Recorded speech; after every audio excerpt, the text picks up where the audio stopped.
limefanikiwa pia kumshikilia mtu aliyefahamika kwa jina la Unique Adolf Ngagani na wenzake 4 kwa tuhuma za kumiliki akaunti za mtandao wa TikTok ambazo zimekuwa zikitumika kusambaza taarifa zenye maudhui ya udhalilishaji wa watu mbalimbali kupitia programu za akili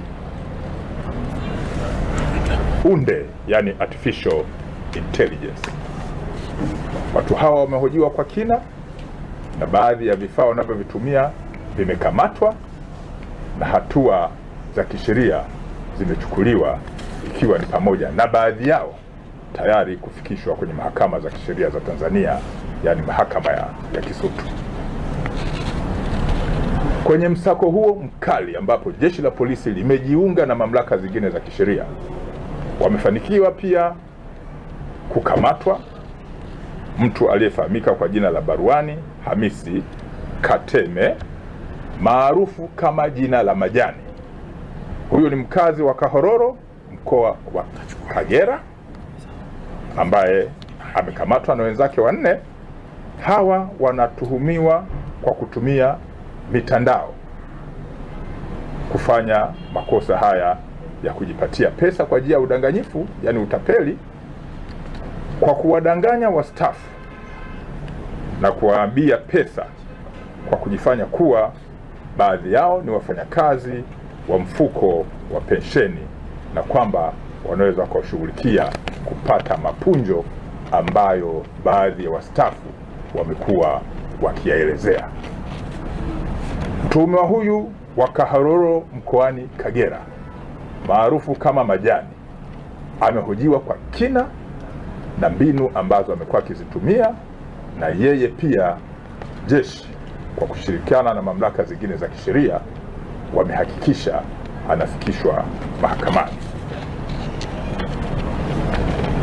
Baadhi ya watuhumiwa hawa wamekamatwa wakiwa na vifaa hivyo ambavyo wanavitumia katika kufanyia makosa haya ya kimtandao, yakiwemo ya kujipatia pesa kwa njia ya udanganyifu, lakini kudhalilisha watu na mengine haya ya kujifanya kwamba wao ni watumishi wa mifuko hii ya pensheni.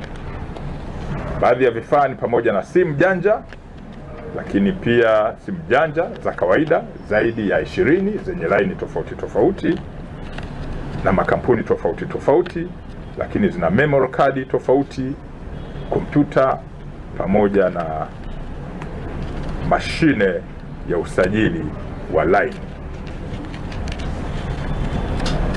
Baadhi ya watuhumiwa hawa ambao nimewataja wamekwisha fikishwa kwenye mahakama za kisheria za Kisutu. Jeshi la polisi linaendelea kama ambavyo limekuwa likifanya mara kadhaa kutoa wito kwa wananchi, kwanza kufuata sheria na kanuni za matumizi ya mitandao, pili kufuata maelekezo mbalimbali yanayotolewa na mamlaka ya mawasiliano Tanzania pamoja na jeshi la polisi, kuacha tabia ya kutoa taarifa binafsi. Narudia, kuacha tabia ya kutoa taarifa binafsi kwenye linki wanazokutana nazo kwenye simu zao au kwa mtu ambaye hawamjui, au kutoa taarifa za siri